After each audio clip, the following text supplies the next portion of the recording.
sais pas s'il faut prendre le téléphone, vous le rapprocher. Oui, là, vous m'entendez mieux, C'est là? mieux, voilà, c'est mieux. Voilà, je vous dis, me concernant, ça va, hein, je m'occupe toujours des petites affaires avec les patients atteints de cancer, parce que je m'occupe aussi de ça. Et puis, les messages, je les relais aussi chez moi quand je peux. Mais c'est pas toujours évident, c'est vrai que c'est anxiogène, mais il faut tenir, parce que c'est la seule manière de ralentir cette épidémie. Alors, vous êtes, je sais, un grand travailleur, un gros travailleur même. Est-ce que vous suivez également ces consignes qui sont, même en dehors du Covid-19, qui est quand même, bon, attention quand même à la sédentarité, avoir un petit peu d'activité, s'oxygéner, penser à la circulation sanguine, vous y arrivez? Là, vous faites, vous doutez de moi, où ça Ah, fait mais vous mal. êtes concerné tout autant que les autres, hein. Même mon collègue En tout cas, technicien qui est en face je de prends moi. ça pour le son, je prends pour le son, et c'est vrai que je ne suis pas encore, très honnêtement, je suis inspiré sur plein de choses, mais c'est vrai qu'il faut y penser, hein, cette sédentarité, je pense qu'on sortira de là avec quelques bons kilos, et ça ne sera pas bon non plus. Alors, pour revenir sur, voilà, sur ce qu'on a, voilà, ce qui a été abordé avec vous hier matin, hein, la précarité, les difficultés, des réalités qui étaient déjà là et qui seront peut-être aussi aujourd'hui encore plus lourdes à vivre. Quelles sont les institutions qui peuvent, qui sont susceptibles d'être mobilisées? Ouais, toutes les institutions, mais Toutes. je crois que dans cette période de confinement, dans cette période où il y a une crise sanitaire qui a été décrétée, puisqu'on est passé avec une loi d'urgence sanitaire, d'abord je demanderai aux populations, aux personnes concernées par des mesures sociales d'urgence, de se rapprocher des mairies. Ça rentre dans le cadre des prérogatives des maires, hein, de Mhm. pouvoir porter une réponse dans ces contextes-là. Et les centres communaux d'action sociale, les CCAS, sont disponibles pour ce type de réponse. Bien entendu, les services de la CTM sont également mobilisés, donc il y a les cellules d'écoute, des cellules de crise à la CTM qu'il ne faut pas non plus hésiter à aller. Et les associations, bien sûr, quand on a besoin, si à proximité on a, privilégier le téléphone, le contact téléphonique, le contact mail, et puis, bon, si vraiment besoin, se déplacer. Très bien. Donc là, je pense que ben, justement, l'appel a aussi été lancé sur l'antenne, hein, que toutes les mairies, que tous les centres, les CCAS qui ont pu et qui ont la possibilité, parce qu'on sait qu'on dit il faut, mais que c'est pas toujours évident pour tout le monde, ceux qui ont pu mettre en place, voilà, des systèmes, des dispositifs, des numéros, des cellules d'écoute, eh bien qu'ils n'hésitent pas à nous le faire savoir à Martinique la Première en nous envoyant un communiqué, par exemple, à federica@francetv.fr. Federica, je vous le rappelle, hein, c'est FEDERIKA@francetv.fr.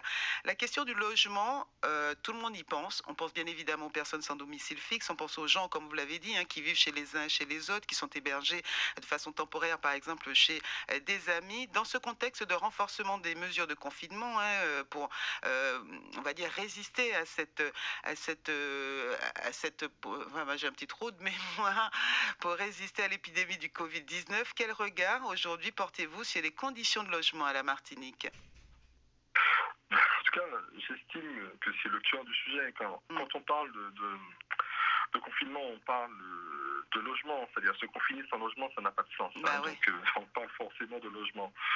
Ce que je sais, c'est qu'en 2017, on était déjà à 25 000, un peu même plus, un petit peu plus quand même, de logements dégradés, et à peu près 7 000 logements qui sont très dégradés. Ça, c'est important de le dire, car c'est la réalité, et on est loin de s'imaginer, à mon avis, c'est pas du tout une métaphore, les conditions d'hébergement de certaines personnes en Martinique.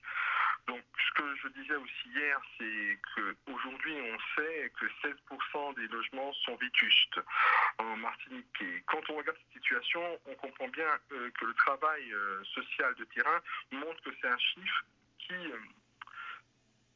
selon moi, est encore sous-estimé. C'est-à-dire que je pense qu'il serait peut-être plus réaliste de parler de 20 à 25% de logements vétustes, ou encore qu'ils sont susceptibles de le devenir à court terme. Et c'est bien pour cela que vous avez tout à fait raison, Frédérica, et les auditeurs aussi peuvent s'interroger sur les personnes qui sont confinées, car être mal logé dans ces conditions, c'est aussi des choses qui peuvent être aussi très horribles et très délétères. Ce qu'il faut retenir, c'est que les personnes qui sont mal logées sont souvent des personnes à très faible revenu, Oui, en plus. qui sont pour la plupart d'entre elles déjà dans les circuits sociaux. C'est-à-dire quelquefois qui sont dans ces circuits sociaux depuis plusieurs années, et les résultats ne sont pas probants forcément, hein. Donc, pour moi, la politique du logement ici, et davantage encore de son contexte, c'est une politique publique qui est pourtant favorable, qui est fournie. On a beaucoup de moyens, enfin, je dis de moyens, c'est-à-dire il y a beaucoup de ressources, la législation a beaucoup avancé, il y a des stratégies aussi par rapport à ça. Le logement est devenu quelque chose d'opposable, de toute façon, en droit. Mais les délais d'attente sont vraiment, vraiment, vraiment trop longs. C'est-à-dire que les personnes ont vraiment du mal encore à être logées et beaucoup de personnes abandonnent ces démarches, ce qui fait qu'aujourd'hui, on retrouve encore ces maisons-là parce qu'ils abandonnent, ils reviennent, les dossiers sont incomplets, quelquefois les gens sont placés en institution, notamment en EHPAD, donc quelquefois les gens décèdent. Donc ce que je peux vous dire, c'est qu'il faut reconnaître que aujourd'hui, la problématique du logement, c'est une problématique vraiment importante. Et dans cette période de confinement, on retrouve encore ces problèmes de manière très récurrente. Alors, c'est vrai que vous l'aviez signalé également, ces difficultés aussi, mais c'est surtout des comportements. Il y a la difficulté, il y a le handicap, il y a l'âge, il y a la santé, il y a la maladie, il y a les comportements également de certains qui sont aujourd'hui vont rendre ce confinement très très difficile. Que faire si on réside un habitat insalubre, indigne ou dangereux pendant cette période de confinement? Dans l'urgence, la solution serait de s'adresser immédiatement à son CCAS dans sa commune, ou encore de joindre la mairie. C'est-à-dire que les mairies, la plupart d'entre elles ont laissé des numéros et des astreintes à des permanences, etc. Ou encore peut-être arriver à avoir directement le maire. Et quelquefois, c'est possible dans les petites communes. Donc, les maires, une fois avertis, doivent prendre des dispositions. Ça fait partie des obligations des municipalités. Donc, en matière de police générale, il faut savoir que le maire a le devoir de garantir la sécurité publique de ses administrés. Et il peut prendre toutes les mesures nécessaires pour la santé et la sécurité des personnes sur le territoire de sa commune. Il a vraiment ce pouvoir de prendre ces mesures-là. Et c'est vraiment, à mon avis, la personne la plus immédiate. Donc, cette démarche aussi peut être faite par l'intermédiaire d'un assistant de service social, si c'est déjà le cas, puisque les gens sont déjà quelquefois suivis, s'ils ont les coordonnées et que les services sont ouverts, qu'ils n'hésitent pas à reprendre contact avec l'assistant de service social. Dans tous les cas, en tout cas, le renseignement près de la mairie reste la règle. D'ailleurs, la loi aussi, indépendamment des personnes elles-mêmes, fait l'obligation à toute personne témoin, occupants, voisins, associations, qui ont connaissance de faits qui vont révéler l'insalubrité d'une maison, d'un bâti, d'une habitation. Ils ont l'obligation d'avertir le maire de la commune. C'est une obligation que posée. Et ces faits doivent être signalés par tout moyen, à savoir appel téléphonique, courrier, mail, les cellules de crise, les permanences mises en place, car aussi il y a des gens aussi qui ne vont pas avoir ce réflexe. Donc si vous êtes témoin d'une situation aussi comme ça, il faut aussi avertir le maire de cette situation. Vous avez également la possibilité de vous renseigner auprès de la ville, c'est-à-dire l'agence départementale d'information sur le logement, et à ce moment-là pouvoir bénéficier d'une écoute juridique associée à l'écoute sociale. Donc les conseillers de la ville sont tout à fait formés et compétents pour répondre en matière de ce que j'appelle le logement indigne, insalubre, ou le logement qui peut mettre en péril la santé d'une personne, et davantage encore dans cette période de confinement.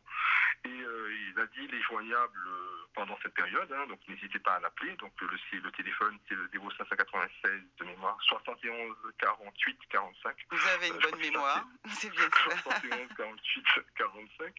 Et, ou encore passer par le numéro national, qui est le numéro national qui est donné, je l'avais noté par contre celui-là, c'est le 0806 706 et 806. C'est un numéro qui va vous mettre aussi en relation avec la ville de Martinique, mais c'est un numéro national. Donc, je répète quand même, c'est le 0806 706 806, toute personne témoin. Et cette procédure fonctionne, que vous soyez locataire, propriétaire ou encore témoin d'une situation d'hébergement difficile, d'un hébergement indigne, de le signaler. Et je fais une parenthèse, je rappelle aux auditeurs qui nous écoutent, s'ils n'ont pas pu nous diser, je pourrais de nouveau le rappeler au 63 23 23. Voilà, donc il ne faut pas qu'ils hésitent à téléphoner, qu'ils soient concernés ou témoins. Donc ce numéro aussi a le privilège d'avoir des informations qui vont pouvoir faire permettre aux gens d'être directement dans l'action par rapport à Covid-19. Donc on voit bien que le gouvernement met 7 jours sur 7 et 24 heures sur 24 un numéro qui n'est pas un numéro médical, hein, contrairement à ce qu'on pense. Hein, c'est pas le 15, c'est le 0800 130 000, enfin 3 0. Donc c'est un numéro qui doit être connu parce que ça fait depuis le début de la crise, on communique sur ce numéro-là, à savoir le 0800 130 000, qui est un numéro gratuit qui répond 24 heures sur 24 et 7 jours sur 7. Et là, les personnes peuvent avoir toutes les informations nécessaires à l'état d'urgence sanitaire, mais aussi exposer des situations de doute, des situations dans lesquelles ils n'ont pas forcément de réponse et demander des informations, des renseignements, mais voire aussi d'être orientés. C'est bien de l'avoir rappelé, hein, un numéro qui n'est pas seulement consacré aux questions santé, c'est le 0800 130 000 qu'on peut utiliser 24 heures sur 24, 7 jours sur 7. Alors, pendant cette période de confinement, toutes les personnes qui sont en difficulté aujourd'hui, et puis même les autres, on a beaucoup entendu cette question. Qu'en est-il de la question des loyers qui seront pas payés, des difficultés financières qu'elles rencontrent, loyers, mais aussi pour les factures d'électricité, d'eau, encore de téléphone. Ces personnes en difficulté peuvent-elles être exemptées de ces charges? Bah oui, tout le monde l'engage. Ah ben oui, ben oui. Ces mesures ne concernent que les professionnels. Hein. C'est des mesures qui concernent que les professionnels et notamment les petites et moyennes entreprises, les TPE et les PME. Cela a été annoncé par le chef de l'État dans la partie qui concerne uniquement les entreprises. Donc essentiellement les entreprises qui sont touchées par la crise sanitaire Covid-19. Donc ça concerne a priori que les beaux commerciaux. Ce qui signifie que les particuliers, enfin monsieur tout le monde, y compris moi-même, devons continuer à payer normalement le loyer et les charges de ménage, à savoir l'électricité, l'eau et le téléphone. Donc, mais maintenant, les personnes en difficulté peuvent aussi bénéficier d'aides particulières. C'est pas parce qu'en fait, on doit payer qu'on ne peut pas avoir d'aide particulière. Donc, ils peuvent saisir ce qu'on appelle le Fonds de solidarité pour le logement, le FSL, qui aide dans les foyers en situation précaire à régler les dépenses. Enfin, les dépenses qui sont relatives au logement. Par exemple, les factures d'électricité, les factures de loyer, les factures d'eau. En leur attribuant des aides financières ou encore des prêts. Ça dépend du format et ça dépend du besoin. Donc, la saisine du FSL va gérer toute la procédure également qui va mettre la personne à l'abri d'une coupure d'électricité, parce qu'on a aussi besoin d'électricité en cette période-là, et pouvoir geler ces procédures-là. Enfin, une fois que vous avez saisi le FSL, la procédure est gelée, c'est-à-dire qu'on ne peut plus couper votre électricité pendant une période d'ailleurs maximum de 2 mois en fait. Donc la procédure va suivre son cours et va aboutir. Je peux dire qu'il faut rappeler que ce service aussi fonctionne avec des assistants de services sociaux, de la CTM notamment. Donc ces personnes sont à l'écoute, hein, y compris pendant la période de crise de Covid-19. Le FSL est un service qui est géré par la CTM, la collectivité de Martinique. Et généralement, ce que je sais, hein, c'est que les dossiers avancent très bien, plutôt bien, et les réponses sont plutôt favorables en faveur du maintien dans le logement, dans des conditions décentes, avec de l'eau, de l'électricité et le loyer.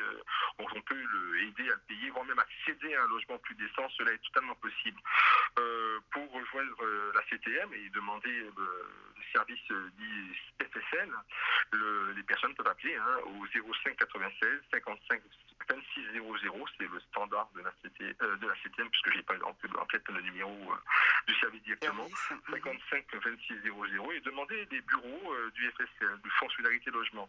Et là, mais ils peuvent aussi s'adresser au CCAS de leur commune. Là, je reviens encore parce que je veux vraiment que les maires s'impliquent, parce que là, c'est aussi leur mission de le faire. Et ils sont les plus proches, effectivement. Voilà, ou les plus proches, ou encore l'assistante sociale d'une association, ou n'importe quel assistant de service social. Et je pense que là, les dossiers peuvent être suivis. Donc, il y a des réponses, même si le chef de l'État ne l'a pas annoncé aussi clairement comme étant les réponses pour les entreprises, mais face à une difficulté de paiement, de factures d'électricité, de loyer et autres, et le FSL continue à fonctionner. Mais rassurez-vous, il n'y aura pas de mesures d'exécution, d'expulsion, de choses comme ça durant la période de crise sanitaire.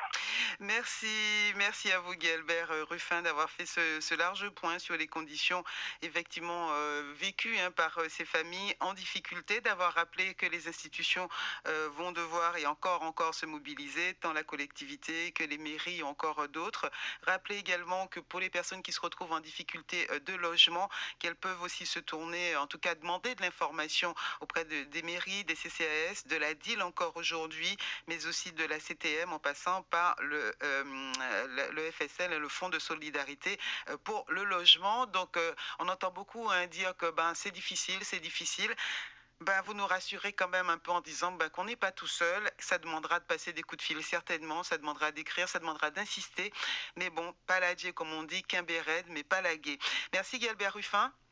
On vous souhaite toujours Merci Frédérica. de Et puis bien. n'oubliez pas le numéro de téléphone quand même national qui lui répond 24 heures sur 24 et 7 jours sur 7 avec le 0800 130 000. Ça c'est important parce que là vous avez une écoute en permanence. Et pour le logement, vous aviez également donné ce numéro national 0806 706 706 806. On retient tout cela. Je vous souhaite une très très bonne journée à vous. Eh bien, à vous aussi, et bon confinement à tout le monde. Prenez soin de vous. On se retrouve demain matin. Merci, faites un peu d'activité physique, c'est important. On se retrouve demain. Au revoir. 9h29 sur l'antenne. On sera tout à l'heure avec Dr Bocaille. Il va vous apporter encore quelques informations sur les comportements à tenir si si vous êtes inquiet de votre santé, si vous avez évidemment des pathologies chroniques ou tout simplement des effets qui apparaissent en ces